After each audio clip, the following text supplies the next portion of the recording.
Alors, Boker Tov tout le monde, et on continue avec Parashat Tazria, qui est la première parachiote des deux Mechoubarot. On a deux parachiotes cette semaine, comme on a déjà mentionné hier. Alors, il est mentionné dans la paracha, d'abord, au début, on parle d'une femme qui enfante un garçon, et après on parle de la fille, et après on parle de tout ce qui se passe avec la Lashon Hara, tous les Negaïm, ce qu'on appelle. Les Negaïm, comme qu'ils disent dans les psukim, Vra Kohen vine set levana baor vi afra se'ar lavan.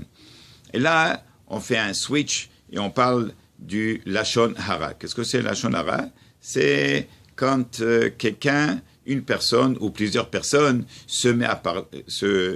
commencent à parler de tout et de rien et du monde entier. Du moment où on commence à parler de certaines personnes, c'est une avéra. C'est considéré même comme une très grande avéra. Elle est tellement grande, cette avéra, que on voit que la personne, à l'époque, elle avait la lèpre. La lèpre, leprosy en anglais, je ne suis pas sûr si on sait qu'est-ce que c'est, de quoi est-ce qu'il s'agit de nos jours. Avec la lèpre, comment est-ce qu'une personne, elle avait des afflictions sur elle, tout de suite, elle commençait à souffrir, elle avait sa peau se transformer en blanc, et tout ce qui... Bon, c'était une maladie suite à la mauvaise langue, ce qu'on appelle Lashon Hara, la médisance. Bon, alors maintenant, si c'est comme ça, on verra que une personne qui fait du Lashon Hara, qui parle du mal de quelqu'un d'autre, alors tout de suite, elle avait ce qu'on appelle, elle avait des simanim. On voyait sur elle que du fait qu'elle a parlé du mal, alors il y a quelque chose qui ne va plus au niveau de sa santé. Aujourd'hui, on n'a plus ça. Aujourd'hui, c'est caché. Bon, mais il est écrit dans le passouk que Viafras se'ar lavan. Supposant que quelqu'un il a des poils noirs sur sa peau, n'est-ce pas, qui poussent, le poil se transforme en blanc, et ça c'est le début de la lèpre. Alors la question c'est, il va dire dans le Midrash,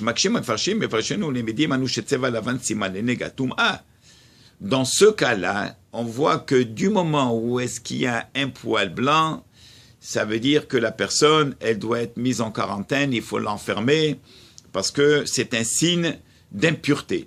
Tum'a. Ve'ilu legabe sir mishtah le'azazel b'yom kippurim atzon shetseva lavan siman tarahu. Par contre, si on va aller chercher dans la Bible, dans la Torah, des psukim qui vont parler de la couleur blanche ne représente pas nécessairement l'impureté. C'est le contraire, c'est la pureté.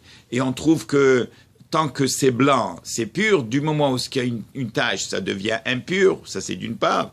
D'une autre part, on sait que Yom Kippour, le Kohen Gadol, il avait le sacrifice qu'il envoyait. Il lui attachait sur sa corne un petit fil en laine rouge. Et le même fil, il était accroché aussi dans le Beth Amikdash, à côté du Kohen Gadol. Et du moment où est-ce que le sacrifice arrivait dans le désert, quand il arrivait là-bas, le même fil qui était accroché devant le Kohen, il se transformait en blanc. C'était signe que Hachem a pardonné à toutes les fautes de Bnei Israël. On faisait une grande fête au Kohen Gadol. Parce que Hachem HaKadosh Baruch Hu, il a écouté ses prières, parce que c'était le Kohen Gadol qui rentrait dans le Saint des Saints. Il priait pour le peuple entier, et étant donné qu'il a prié pour le peuple entier, et il a demandé pour la Teshuvah, que la Teshuvah soit acceptée. Donc le fait que le fil rouge s'est transformé en blanc, c'est un signe que la prière, elle a été acceptée, et que la Teshuvah a été acceptée. Bon, si c'est comme ça, on voit que le blanc, pour Yom Kippour, représente la pureté totale, et on voit ici, avec le Lashon Hara, avec la mauvaise langue, que le blanc représente l'impureté, le contraire. Alors comment est-ce que ça marche?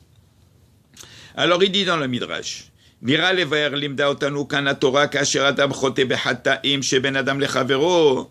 On apprend ici quelque chose d'extraordinaire, dit le Midrash. Il dit, quand un homme, il faute, ben Adam le Chavero.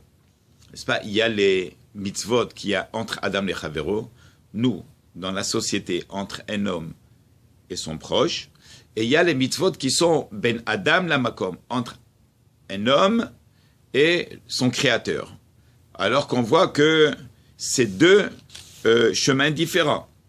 Quelle est la différence?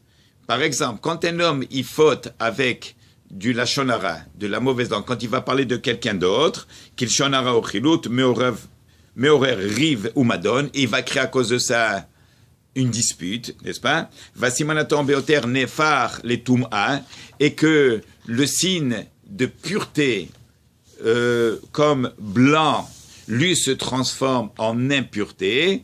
Hatseva lavon shusevatan nefal tuma, valershov adam qui tov aussi basé chem taber morevriv. Umasav torim lo velo tamehu vinega ikra beolo. Alors que l'homme qui pense, qui fait du bien quand il parle de quelqu'un d'autre, c'est le contraire. Cet homme, il est en train de détruire, et cet homme, il va créer des disputes, il va créer la mahloket. Qu'est-ce que c'est la mahloket? Il va créer que à cause de ce qu'il ramène au nom de quelqu'un d'autre, ce qui est faux, premièrement c'est un mensonge, mais on ne parle pas de mensonge, on parle de la shonara, de parler du mal de quelqu'un d'autre, ça va faire le désaccord. Le désaccord, ça fait que les gens se partagent. Il y a un côté qui est d'accord, un côté qui est d'accord, et c'est comme ça qu'on forme des groupes de mahloket. Alors il va dire ici, velo tamehu venega ekrabolo. Alors cette personne, il devient une personne tamée. Qu'est-ce que c'est tamé? Il est impur déjà. Et alors, venega ekrabeaolo. Nega, c'est les mêmes lettres que oneg. On a déjà parlé de ça. Par exemple, oneg Shabbat, le plaisir de Shabbat. Du moment où est-ce qu'un homme il transgresse Shabbat, ce oneg, ce plaisir, les mêmes lettres, on les retourne, il devient nega. Nega, ça veut dire la maladie, ça veut dire quelque chose de négatif qui arrive. Alors cette personne qui a fait du lachon hara, le même blanc qui est représenté comme un signe de pureté, chez lui, c'est le contraire. Il devient un signe d'impureté. Alors il va dire ici, une fois, le rabbin Rav Tzemach Shmulevitch, Zecher Tzadik Levracha, dans la ville de Lita, une fois il y avait une grande marloquette, il y avait un grand désaccord dans la communauté. Jusqu'à qu'un côté a pris la majorité et ça s'est calmé, il n'avait pas le choix. Ça veut dire il y a une marloquette, il y a un désaccord. Qui est d'accord, on ne sait pas. Qui c'est qui a raison, on ne sait pas. C'est 50-50. Du moment où est-ce qu'il y a 51 sur 49, 55 sur 45, parfois 60 sur 40, on n'a pas le choix, on se tait. Donc, mais il y avait cette marloquette. La charzman igia tamid hacham, la rivitzer, le tzadahalash. Et un jour, il y a un grand tamid hacham qui est venu. Il a entendu la mahloquette, il a dit non, je regrette, cette majorité, elle n'a pas raison. Moi, je suis avec la minorité.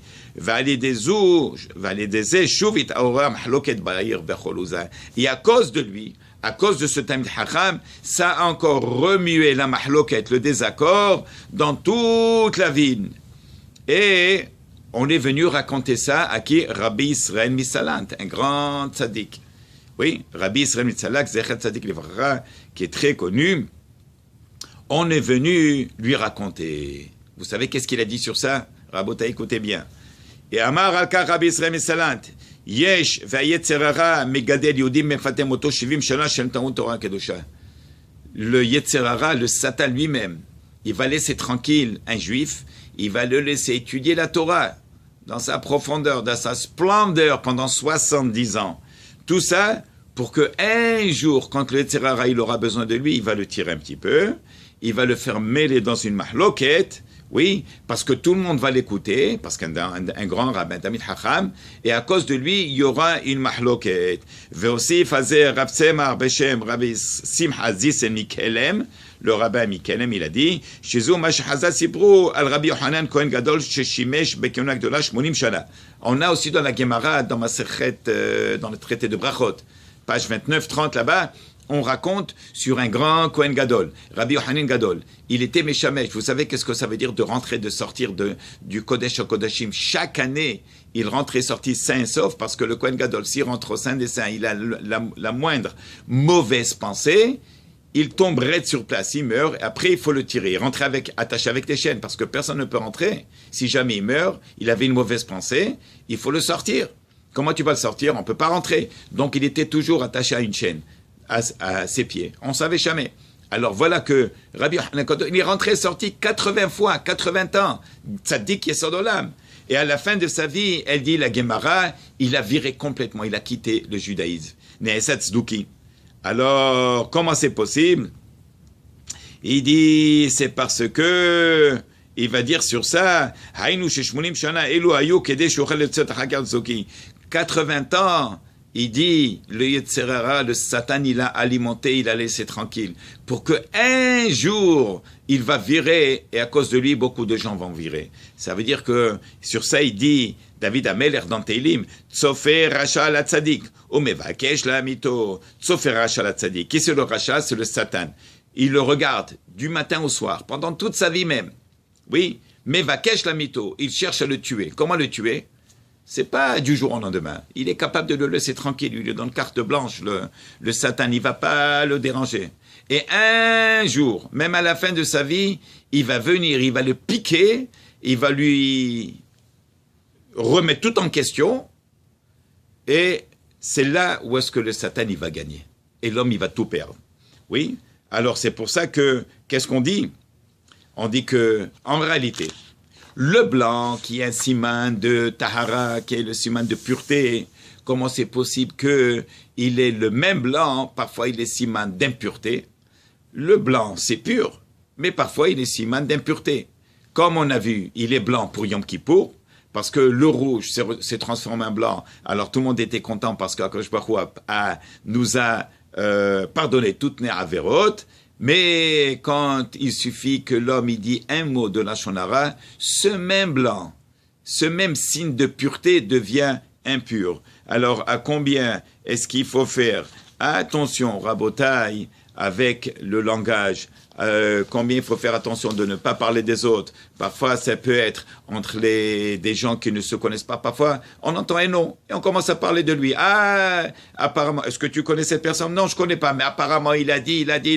Alors, de quoi je me mêle? Pourquoi j'ai besoin de remuer? Parfois, c'est entre des partenaires. Parfois, c'est entre frères et sœurs. Parfois, c'est entre voisins. Parfois, c'est entre mari et femme. Parfois, c'est avec les enfants. Oui. Et tout ça, il faut très faire attention. C'est pour ça ils ont dit, Haramim, Shomer Piv, ouais, un homme qui fait attention à sa bouche, oui, alors ça c'est Orech Yamim. Grâce à ça, il aura la longévité. Isaki Otana Kodesh Baruch Hu, oui, que Nishmor, de faire très attention, on mettra des barrières. Pourquoi la bouche, elle a tellement de barrières? L'œil, elle a une seule barrière, une enveloppe. L'oreille, une enveloppe, n'est-ce pas? Le nez, les narines, on ferme. La bouche, elle a deux barrières. Elle a les dents et elle a les lèvres. Tout ça, pourquoi? Parce qu'il dit Shlomo HaMelech, Haïm ou Mavet Beyad Halashon. Il dit Shlomo HaMelech, la vie de la personne. Et la vie de la personne, elle est entre les mains de la langue. Ça veut dire la vie et la mort sont posées sur la langue, dépendamment de ce que l'homme va faire avec. Donc, Ezaki Otan Akosh Baruch la chikotanu mi yetzarara, votanu vet kol klal Israël. Alors voilà, Beruchim to you, bonne journée et partagez s'il vous plaît.